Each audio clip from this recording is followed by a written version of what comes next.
Well, we definitely received substantial evidence that he was involved in trafficking young women and children to the Virgin Islands for a very long period of time through our airport, through his private jet. And then he would, by helicopter or sometimes boat, would then transport them over to Little St. James. And that's where he has his complex where he lives, which is his official residence as well.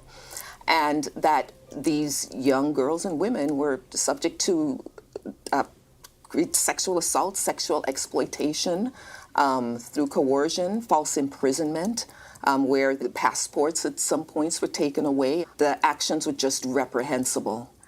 And it was quite a number of women, and we found through our investigation that at least up to 2018 that continued. So what your investigation is showing is the broad scope of Jeffrey Epstein's nefarious activities, that it just kept going. Based on the evidence that we found thus far. Let me make something very clear.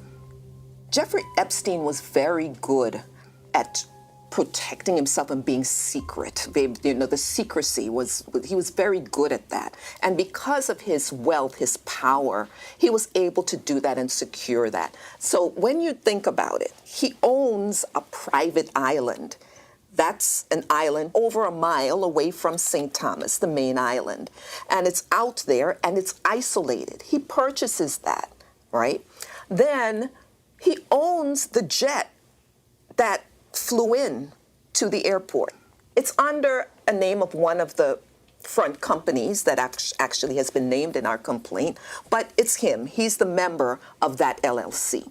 And he owns the helicopter and the boats that took or transported him and the women and children over to the island. So when you think about that, it's him orchestrating all of that. Yes, there may have been baggage handlers. There may have been other persons who looked and saw him and other females with young girls. Yes, but I think that it's important that we focus on how Jeffrey Epstein was so able to create such an elaborate scheme, especially by doing it in such secrecy. And he had the money and power to create the secrecy so that not just local authorities, but we have federal authorities here too, that are here all along. Not even they might have been able to see it.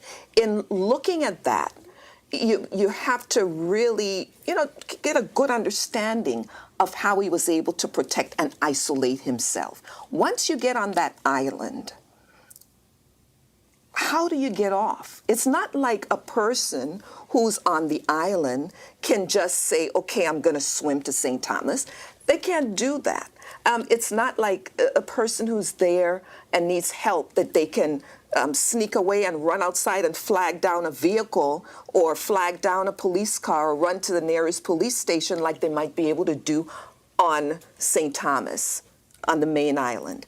The island is isolated. So that kind of isolation is really what you have to look at when you start to think, how could this have happened for so long?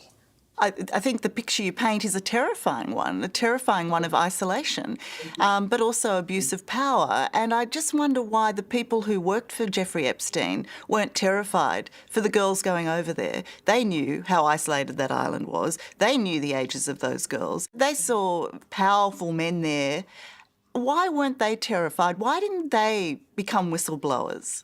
Well, one thing I do know, first of all, is that there are the non-disclosure agreements that Jeffrey Epstein had all of the employees, if not most of them, sign. Then they had to agree not to disclose any information to law enforcement or anyone else regarding what goes on that island. And even after Jeffrey Epstein's death, those non-disclosure agreements are still in place and still enforced by the estate. So this was just one of the ways that you can pretty much intimidate or silence people. But in addition to that, when you see someone connected with powerful people who may visit the island or he may be involved with, whether it doesn't have to be here, it could be anywhere in the world, and it's known that these powerful people are his friends and associates, that alone is intimidating to the ordinary citizen who's sitting there and watching this and say, ooh, that does not look good. But could you imagine the reluctance of that person to say, I'm going to come forward, I'm going to tell on that person who is friends with all these powerful people? So that alone, the way that he surrounded himself with these powerful people, that was an example of the kind of intimidation that would cause what you're saying, people to be silent about what they may see or suspect. As far as the Virgin Islands is concerned, we need to make sure that the Virgin Islands is not perceived as a haven for this kind of sexual exploitation, human trafficking, and sexual and child abuse. We have to make that clear.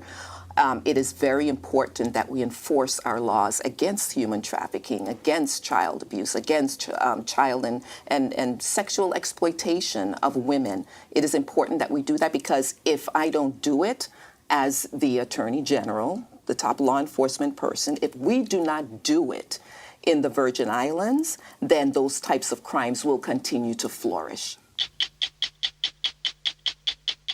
Hello, I'm Tara Brown.